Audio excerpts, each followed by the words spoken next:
reforma protestante tem os 5 solas, não é? Que é só a Escritura, somente a fé, somente a graça, somente Cristo e só a Deus glória. E eu pensei neste somente a Deus glória, num período, num momento onde nós estamos vivendo glória às pessoas, glória às instituições. Deus falou tão poderosamente comigo, principalmente porque eu estou feliz em congregar aqui com você, numa igreja que glorifica a Deus, que exalta o nome do Senhor Jesus Cristo. Então eu quero falar contigo hoje sobre uma coisa muito importante. Nós fomos criados para dar glória a Deus. Nós temos motivos de sobra para glorificar a Deus. Por isso que somente a Deus a glória. E alguém na Bíblia falou sobre isso, que foi o apóstolo Paulo, em um de seus discursos lá em Atos, no capítulo 17, os versos 24 e 25. Diz assim: Ele é o Deus que fez o mundo e tudo o que nele há. Uma vez que é Senhor dos céus e da terra, não habita em templos feitos por homens, e não é servido por mãos humanas, pois não necessita de coisa alguma. Ele mesmo dá vida e fôlego a tudo, e supre cada necessidade. Paulo chega naquele Areópago, um lugar onde tinha muita adoração, e ele fala: Deus é autossuficiente.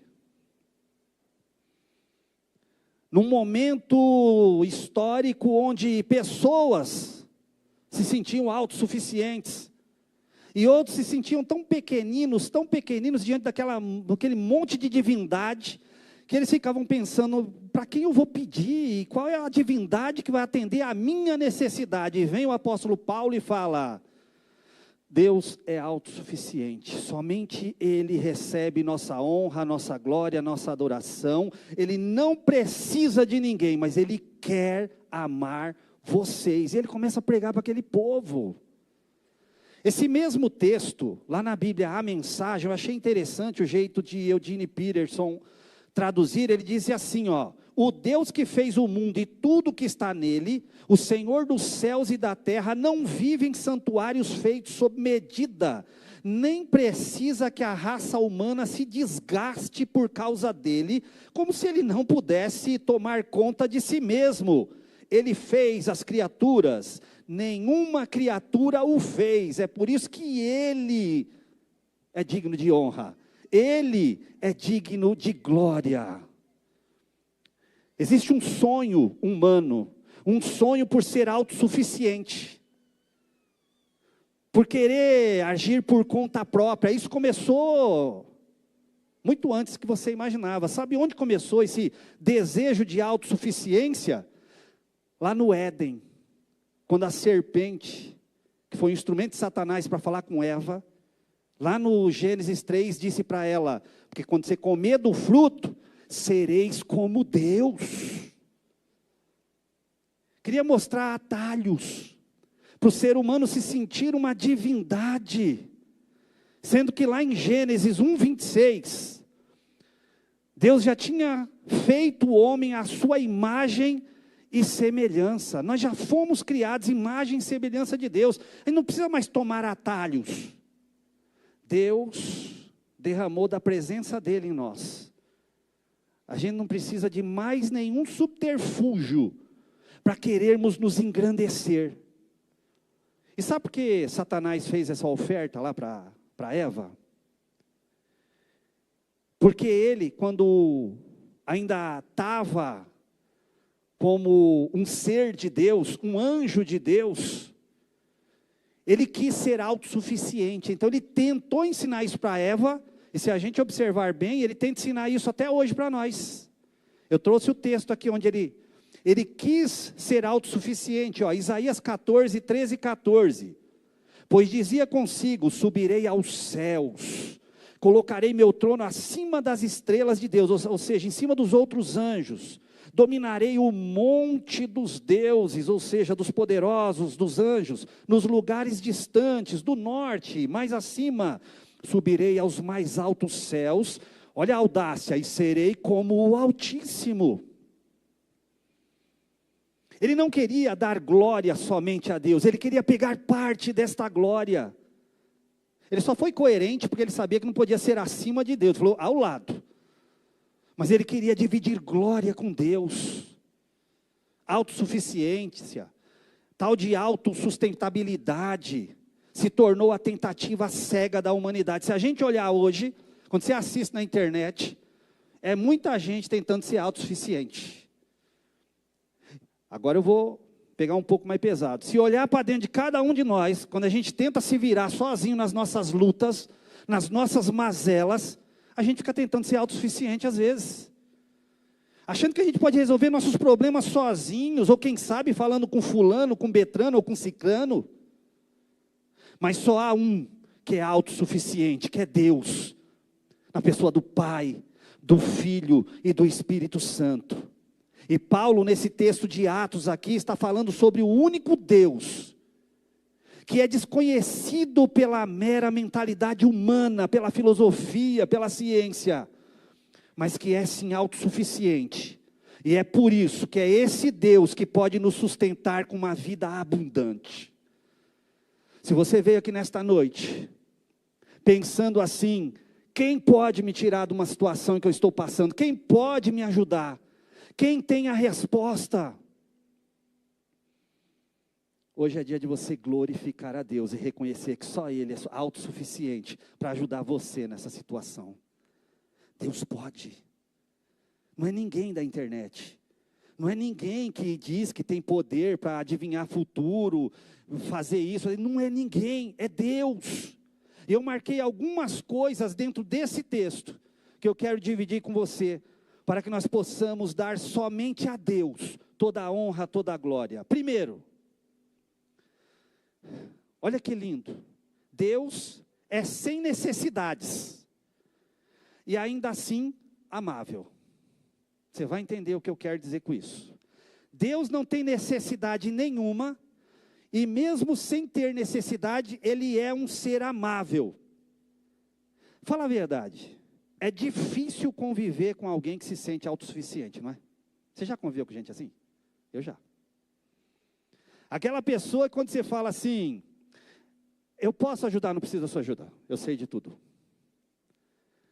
Alguém que, quando você corrige, ele fala, eu não erro, eu só me engano. Aquelas pessoas que se sentem, eu sou super, ultra, puxa. Esses dias eu vi uma palavra bem comprida para falar sobre isso, que é supercalifragilisticapilaridoso. Que palavrão, né? É alguém que se sente o super, o hiper, o ultra puxa. É difícil conviver com alguém que é autossuficiente. Sabe por quê? Porque esse tipo de pessoa normalmente vive uma vida de mentira.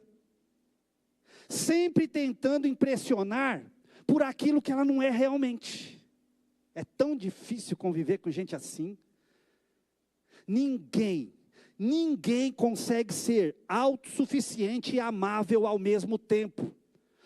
As pessoas que tentam ser autossuficientes, elas passam a ser odiáveis até. Nem mesmo o querubim ungido, o Luzbel, o Lúcifer, ele quis ser autossuficiente, nem ele conseguiu ser amado pelos anjos. Depois você dá uma lida lá na sua casa, em Ezequiel 28, do verso 11 em diante. Você vai ver que ele quis estar no meio das pedras afogueadas, ele quis ser autossuficiente, mas não deu certo. Ele se tornou um ser odiável, o texto diz que ele se tornou odiável, feio. Ninguém consegue ser autossuficiente e amável ao mesmo tempo, mas Deus consegue, Deus pode. Ele é o único que não tem necessidade nenhuma, mas mesmo assim, ele consegue ser amável. Veja como Deus é interessante. Ele exige honra, ele exige glória, ele exige louvor, adoração. Ele direciona até mesmo como deve ser a adoração para ele. Ele diz, eu quero ser adorado assim, ó. Ele dá todo o direcionamento. Mas mesmo assim ele não é soberbo. Pessoas que tentam falar, me adorem assim, me elogiem assim, gostem de mim assim, assim que você faz, é uma soberba. Então vigia, crente, se você já está escolhendo a forma como ser chamado. Eu vi esses dias na internet uma discussão para quem pode ser chamado de doutor e quem não pode ser chamado de doutor. Uma discussão ridícula, idiota, porque a palavra doutor, para começar, significa douto, aquele que sabe. Então um professor estudado, ele pode ser um doutor. E se ele não quiser ser chamado de doutor, não precisa, mas também se exigir, eu já começo a desconfiar. E às vezes é uma briga por me adore assim. E Deus fala, me adore assim, eu não vou ser soberbo contigo, é só Deus. É por isso que nós vamos hoje, amanhã e sempre adorar a Deus, porque Ele é digno da nossa adoração, e Ele não vai se ensoberbecer. Ele não foi criado, Ele não é sustentado por algo, não é sustentado por alguém. Mas veja, mesmo assim Ele é amável. E ainda aceita nosso falho amor. Porque nosso amor é falho. Nossa adoração é falha. Mas mesmo assim, Ele fala, pode me adorar. Eu fico feliz com a sua adoração. Não fomos criados também para atender necessidades de Deus, viu? Eu estou aqui porque Deus necessita de mim. Eu fico olhando, tem gente às vezes, claro que isso não acontece na nossa igreja, tá bom? Nas outras igrejas, eu acho. Às vezes a pessoa entra, é quase como se falasse assim, Deus, sinta-se lisonjeado, cheguei.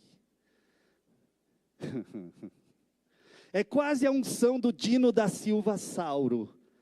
Querido, cheguei. Quase como se fosse Deus, fique feliz, eu cheguei. Ainda bem, eu vim atender sua necessidade. Tadinho, o senhor estava tão sozinho na igreja, né? Tem até um hino que fala, quando eu cheguei aqui, meu Senhor já estava. Tem pessoa que pensa que ele estava andando sozinho na igreja. O pessoal da iluminação ainda não chegou. Como se a gente viesse aqui para atender necessidade. Não, Deus não precisa de necessidades atendidas. Porque Ele é autossuficiente em si mesmo, como Pai, Filho e Espírito Santo. É um só Deus, 3 pessoas. Mas olha que lindo, com tudo isso, Ele quer receber nossa atitude de adoração. Pois Ele nos deu glória e honra, para que nós devolvêssemos para Ele essa glória, essa honra, sabia? É bíblico isso, ó. Está lá nos Salmos 8, do 3 ao 5, que diz assim, ó. Quando olho para o céu e contemplo a obra de teus dedos, a lua e as estrelas que ali puseste, eu pergunto, quem são os simples mortais para que penses neles? Quem são os seres humanos para que com eles te importes? E no entanto, os fizeste apenas um pouco menores do que Deus, e os coroaste de glória e honra. Jesus veio habitar em nós, para nos coroar de glória e de honra. E sabe o que nós vamos fazer com isso? Vamos devolver glória e honra para Ele, do jeito que os 24 anciãos fizeram lá no Apocalipse 4, 10 e 11, quando diz, os 24 anciãos se prostraram e adoraram o que está sentado no trono, aquele que vive para todo sempre. Colocaram suas coroas diante do trono, e dizem, Tu és digno, ó Senhor e nosso Deus, de receber glória, honra e poder, pois criaste todas as coisas, e elas existem porque as criaste segundo a tua vontade. Eles lançaram as coroas deles no trono de Deus. Nós vamos lançar as nossas coroas. Eu não sei no que você é formado, eu não sei quanto você tem na sua conta bancária, não sei o teu status, eu não sei muita coisa detalhada sobre o que você é de positivo. Mas uma coisa eu sei, você só é tudo isso porque Deus quis. E sabe o que nós vamos fazer agora? Tó, Deus, é tua, a coroa é tua, a glória é tua. Somente a Deus, os dons que nós temos, as habilidades que nós temos, todas elas pertencem a Deus. É por isso que somente a Deus a glória, somente a Ele a glória. Segunda coisa que eu vejo nesse texto, só Deus pode atender nossas maiores necessidades, só Ele. E isso porque, como nós estamos vendo aqui, Só Deus é ilimitado. Só Ele é infinito, só Ele é incompreensível, autoexistente, autossuficiente. Só Ele. Veja que necessidade é um limite. Porque nós somos seres limitados? Porque nós somos seres necessitados. Necessidade é um limite.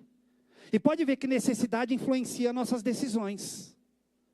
Depende da nossa necessidade, nós vamos querer tomar algumas decisões. Mas Deus não é assim. A necessidade não influencia as decisões de Deus, porque Deus não tem necessidade. É por isso que lá em Tiago 1,13 diz assim: e quando vocês forem tentados, não digam, esta tentação vem de Deus, pois Deus nunca é tentado a fazer o mal, e Ele mesmo nunca tenta a ninguém. Quando você estiver passando por tentação, provação, dificuldade, não pense que é porque Deus tem necessidade de te conhecer melhor. Deus já te conhece. Talvez esses dias você perguntou: Deus, mas por que eu estou passando por isso? Qual é a tua necessidade? E hoje Deus te responde: a necessidade é tua, de conhecer quem é você, de conhecer que eu tenho poder para tirar você disto. Você não perguntou para Deus, por que eu estou passando? Deus está te respondendo, porque eu quero mostrar para você que eu tenho poder. Por isso não adianta chantagear Deus, sabia? Se o Senhor me der, prometo. Para com isso, irmão. Ó, Senhor, o Senhor faz, eu paro de cantar. Senhor, se o Senhor não fizer, eu não vou mais. Para de fazer chantagem. Não é Deus que está necessitando, é você quem está necessitando. Não adianta a autocomiseração também, viu? Dó de si mesmo. Aí desce aquele espírito de hard do leão da montanha, o amigo do leão da montanha: ó céu, ó vida, ó azar, ó desespero. Tadinho tadinho de mim, para com isso. Ué, mas por que nós temos necessidades? Primeiro, não foi por causa do pecado original, o causador das nossas necessidades, viu? Porque Deus não criou seres perfeitos. Você sabia que Adão e Eva não eram perfeitos? Eles já foram criados seres com necessidades. É tanto que a proposta da serpente para ela era: coma do fruto para ser igual. Então ainda tinha necessidades.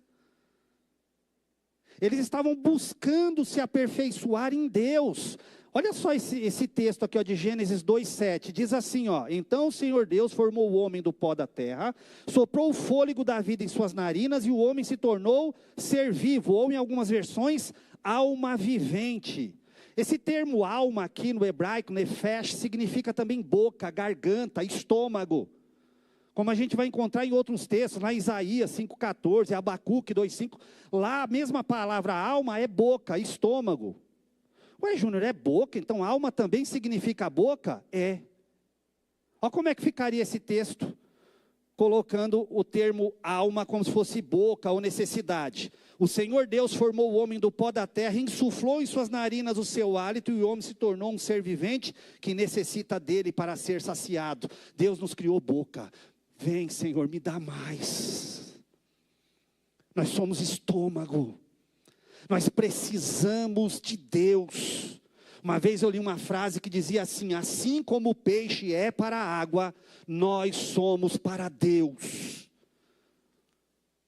Se a água pudesse falar, pastor Rodrigo Silva estava falando esses dias, se pudesse sentir, e ela pudesse falar para o peixe: não saia de mim, peixe, não pule fora. Ela estaria pressionando o peixe? Ela estaria sendo ruim com o peixe? Não, porque o peixe nasceu para viver na água. É por isso que Deus está dizendo para você hoje: não saia da minha presença, você necessita de mim, peixe. Você precisa de Deus, não deixe essa situação te afastar de Deus.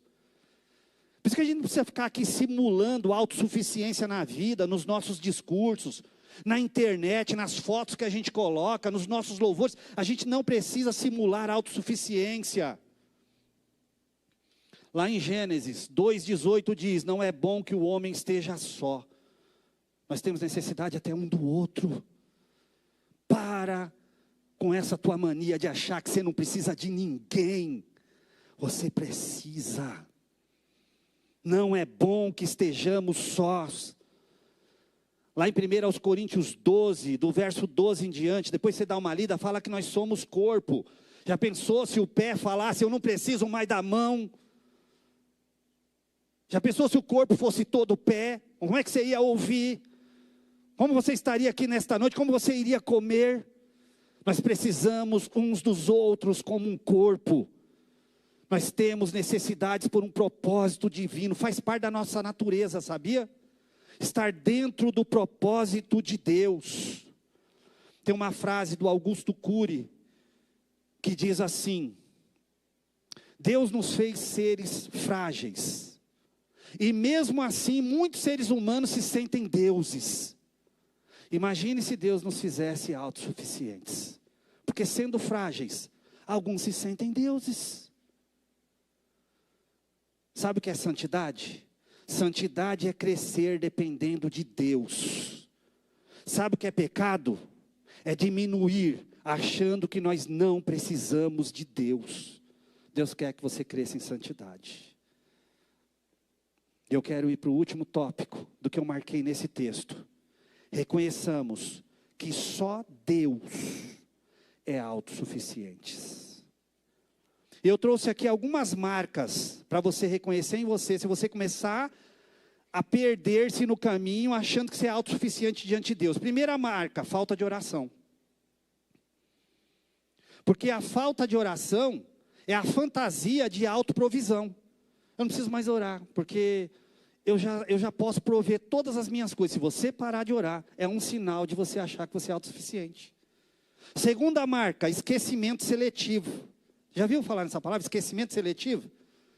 Você só começa a enxergar as coisas ruins que estão acontecendo. Aí você seleciona só as ruins e fala: aí, tá vendo, Deus, o Senhor não está fazendo nada na minha vida.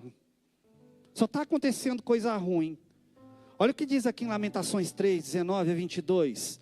Como é amargo recordar meu sofrimento e meu desamparo. Lembro-me sempre destes dias terríveis, enquanto lamento minha perda. Ainda ouso, porém, ter esperança quando me recordo disto. O amor do Senhor não tem fim, suas misericórdias são inesgotáveis. É olhar para aquilo que traz esperança.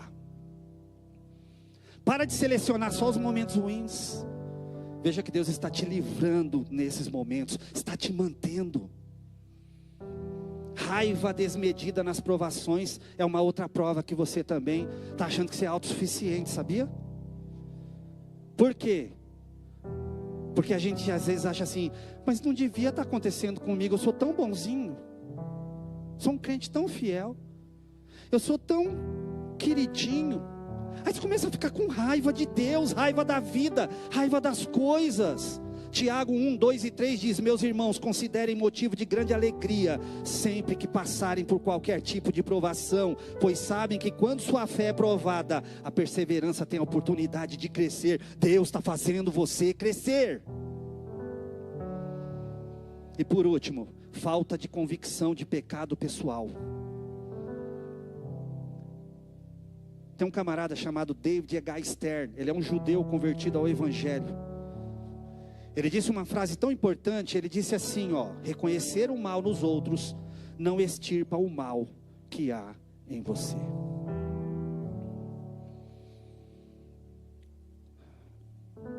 Às vezes a gente começa a enxergar o erro de todo mundo. Começa a se preocupar quando você começar a enxergar o erro de todo mundo. Todo mundo erra. Sabe aquela pessoa